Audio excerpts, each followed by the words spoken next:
Have you ever pondered the true cost of a human life? And what if your mind became your sole currency? In our world, we fear financial poverty and pay for things with gold and paper. But imagine your feet landing in a territory where your money holds no value. A land where wealth is measured by a bizarre metric, where the currency of trade is neither metal nor paper, but something far more precious and concealed.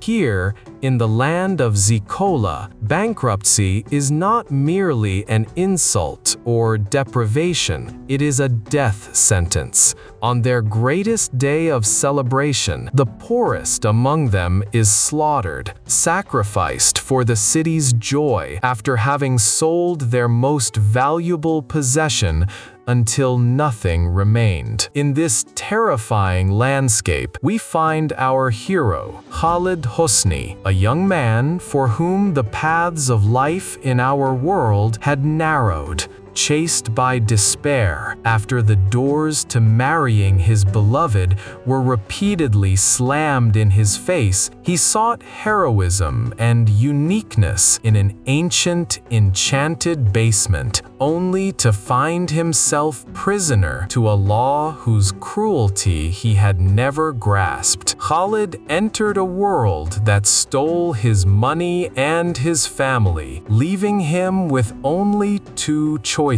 Either find his way back through the legendary basement of Fudik, or become the sacrifice of Zikola, or worse yet, return to his world with a ravaged mind from which there is no recovery. Welcome, then, to the land of legends and heroism, the land of sacrifice and impossible love. Welcome to the land of Zikola, where loss means inevitable death. Our tale begins in Egypt, specifically in the late years of the last decade, where the threads of reality intertwine with the whispers of ancient myths. Deep within this land lies a hidden, magical basement, an ancient gateway between our familiar world and an unknown realm where the laws of life are rewritten. Our people know nothing of it save for what is told in fairy tales and forbidden stories. Here, we find Khalid Hosni, 28 years old, a graduate holding a degree that neither nourishes nor avails, burdened by the weight of his modest reality. He sits in his cramped room, overcome by heavy sorrow after his proposal to his beloved, Mona, is rejected for the 8th consecutive time. His eyes study the 8 papers hanging on the wall, each a silent witness to a failed attempt, the reason repeating like a curse: he must be unique. The rejection was not born of financial inability, for Khalid worked and strived to prove himself. But Mona's father, a man living on the glories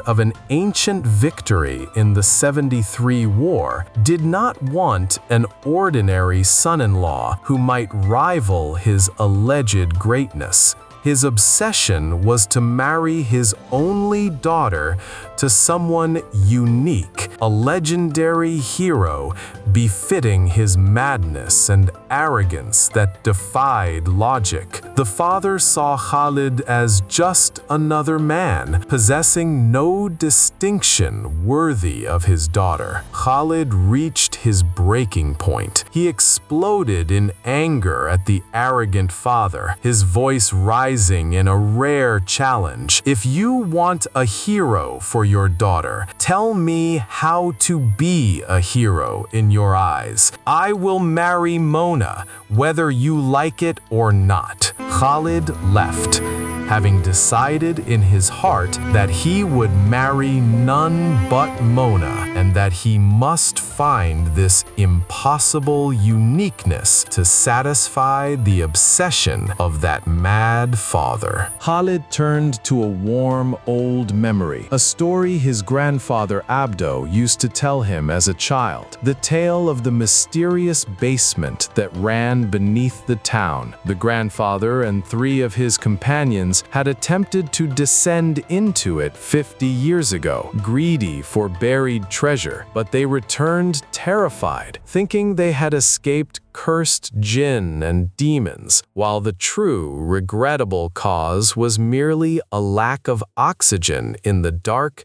narrow tunnel. A violent, bitter, internal dialogue raged within Khalid. Should he risk descending to find the treasure and become famous? Or was it sheer folly leading to doom? But the voice of determination drowned out the voices of doubt. If you were a coward, you wouldn't deserve Mona. The feeling of failure and loss was killing him every day. 4 years of commerce studies had ended with him as a porter in a pharmaceutical warehouse. He had to do at least one thing he could be proud of before himself, if no one else. The next morning, Khalid tried to evade his grandfather, claiming he was traveling far away to find himself. But his grandfather stopped him with a piercing gaze, eyes heavy with an ancient secret. I know you will go down to the basement, Khalid. I have known for a long time. Khalid was stunned when his grandfather revealed the buried secret he had long hidden from everyone. His parents had not died in a traffic accident as was told, but had descended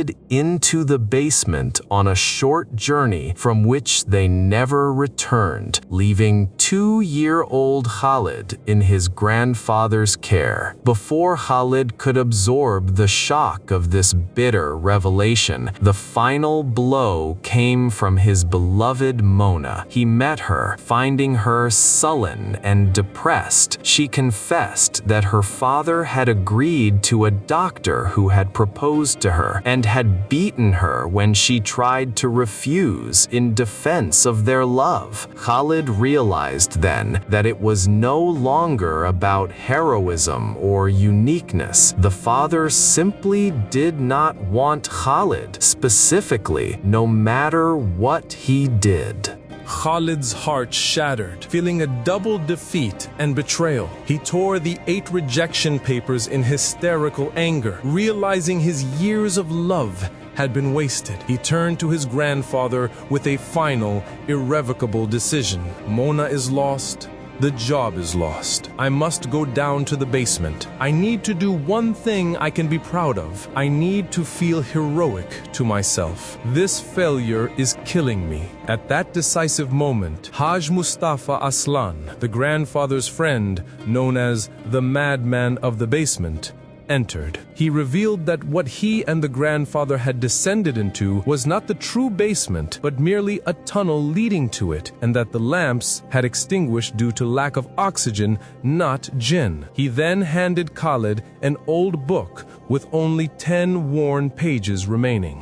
The book spoke of Furik, a wealthy Mamluk who owned the area and ordered the basement dug as a shelter and treasury. Crucially, the writer described the journey down, warning of the first tunnel's poor ventilation and stating that the true basement began after a 30-meter deep ladder illuminated naturally by the full moon.